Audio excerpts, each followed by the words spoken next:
Hi baby. రేయ్ ఎదవా call చూసుకోరా. ఓహ్ కాలా, నేను రాయ్ అనుకున్నాలే. ఏడ్చావులే ఎదవ సచ్చినోడా. Thank you sister. నేను నాతో మాట్లాడొద్దురా. ఎందుకు? నేను లవ్ చేసి చాలా పెద్ద తప్పు చేశాను రా. నేనేమన్నా బేబీ? ఫోన్ చేస్తే లిఫ్ట్ చేయవు, మెసేజ్ చేస్తే రిప్లై ఇవ్వు. నాపై నీకు ప్రేమ ఉందారా అసలు? అదేంటి అలా మాట్లాడుతున్నావు? అమ్మా సిస్టరు, తమరు బయలుదేరితే మేము పర్సనల్ గా మాట్లాడుకుంటాం. సరే అయితే నేను వెళ్ళొస్తాను. ప్లీజ్ అశ్విని, అక్కడ వెయిట్ చేయి, వెళ్దాం. ఈ జన్మలో మారవే. అవును, కొన్ని రోజుల తర్వాత బీటెక్ అయిపోతుంది కదా, తర్వాత ఏం చేద్దాం అనుకుంటున్నావు? రే మనం పెళ్లి చేసుకుందామరా? పెళ్ళా?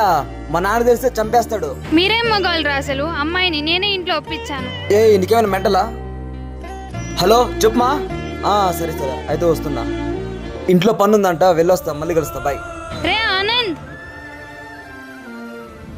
వాడు నిన్ను నిజంగానే లవ్ చేస్తున్నాడు. ఇలా నడి రోడ్లో వదిలేసి వెళ్ళిపోయాడు.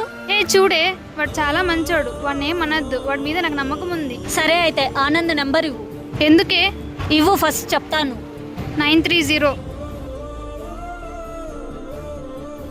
హలో ఆనంద మాట్లాడేది. నేను మీ సీనియర్ని. మీరంటే నాకు చాలా ఇష్టం. పెళ్లి చేసుకుందామా? పెళ్ళినా?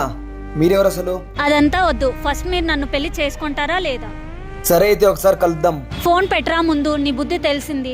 ప్రాణం కన్నా ఇక మీదటైనా ఈ లవ్వు గివ్వు ఆపేసి నీ లైఫ్ మీద కాన్సన్ట్రేట్ చేయి. ఇతనికన్నా బెటర్ ఓడే వస్తాడు. ఒకటి గుర్తు పెట్టుకో, ఈ సమాజంలో ప్రతి ఒక్క అమ్మాయిని చెడుగానే చూస్తాడు. అలా అని అందరు అమ్మాయిల్ని మంచి వాళ్ళనని నేను చెప్పట్లేదు. ఇందులో 100% మందిలో 10% మందే మంచివారు ఉన్నారు. కానీ ఈ సమాజం గుర్తించదు. మనమే జాగ్రత్తగా ఉండాలి. సరే అశ్విని, ఇంకా బాగా చదువుకొని అమ్మ నాన్నని బాగా చూసుకుంటా.